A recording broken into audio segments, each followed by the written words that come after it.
আসসালামু আলাইকুম, welcome back to my Abdullah channel টেল। আজ আমি আপনাদেরকে জামার কাজ সেলাই কিভাবে সঠিকভাবে করতে হয় সেটা দেখাবো। এটা নতুনদের জন্য। দেখুন, এটা হচ্ছে কাঁচা সেলাইয়ের কাজ সেলাই, আর এটা হচ্ছে পাকা সেলাই। আজ আমি যেই সেলাইটা দেখাবো মানে কাজ জয়েন্টটা, এটা সম্পূর্ণ নতুনদের জন্য। অনেকগুলো টেকনিক রয়েছে, কাজ সেলাইয়ের নিয়ম রয়েছে, সেগুলো আমি আপনাদের আস্তে ধীরে দেখাবো।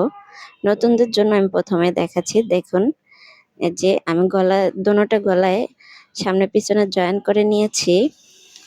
এবার আমি কাটটা জয়েন করার জন্য দেখাচ্ছি কিভাবে আমি কাট জয়েন করব।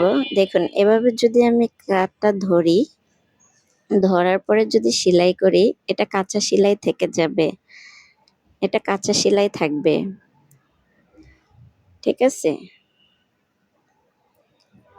আর আমি যদি বক্রম দোনোটা ওপেন করে কাটটা সেলাই করি, তাহলে এটা উল্টানোর পরে পাকা সেলাই হয়ে যাবে। এটা আমি দেখাচ্ছি, চলুন এবার। দেখুন, বক্রমটা ওপেন করে নিলাম, এটা ভিতরের সাইড মানে সঠিক সাইড, আর এটা হচ্ছে উল্টো সাইড। যে এভাবে নিব না, ভাঁজ করে এটা খুলে নিব, ওপেন করে নিব। গলা বসানোর পরে দোনো সাইড ওপেন করে নিব, এভাবে ভাঁজ করে নয়, ওপেন করে। এই যে দোনো সাইডে আমি ওপেন করে নিলাম। ওপেন করার পরে একটি আরেকটির উপরে রেখে আমি সেলাই করে নিব। অবশ্যই ব্যাক স্টিক দিয়ে নেবেন, নাহলে সেলাইগুলো খুলে যাওয়ার সম্ভাবনা থাকে।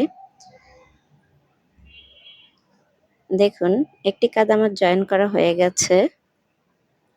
এবার অপর কাঁধটি আমি আপনাদের জয়েন করে দেখাচ্ছি। এটা যখন ভাঁজ করব তখন ভেতরে কোনো কাঁচা সেলাই থাকবে না। চলুন অপর কাঁধটিও জয়েন করে দেখাই। যে দোনো সাইড দোনোটি গলায় আমি ওপেন করে নিলাম।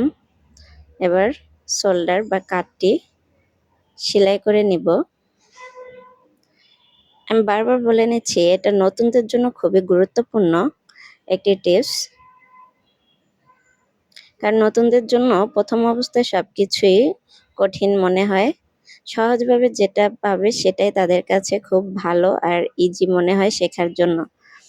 হয়ে গেল আমার দোনোটি কাজ জয়েন করা। এবার আমি আপনাদের উল্টে দেখাবো। আমি বাড়িতে গিয়েছিলাম, তখন আমার একটি জামা সেলাই করেছি একটা টেলার্স থেকে। তখন আমি দেখি আমার কাটটি জয়েন করেছে কাঁচা সেলাই দিয়ে। আমি পিকটি দিয়েছি, এটার সাথে যেটা পিক আছে ওটা আমি অ্যাডজাস্ট করে দিয়েছি, ওটাই আমাকে বানিয়ে দেওয়া হয়েছে। উনি অনেক বছর ধরে কাজ করছে, কিন্তু দেখি এই অবস্থা। দেখুন, এভাবে আসবে, কোনো প্রকার কাঁচা সেলাই থাকবে না। আমার এই ভিডিওগুলো যদি আপনাদের ভালো লেগে থাকে, অবশ্যই চ্যানেলটি সাবস্ক্রাইব করে দিবেন, লাইক কমেন্ট শেয়ার করবেন। আল্লাহ হাফেজ।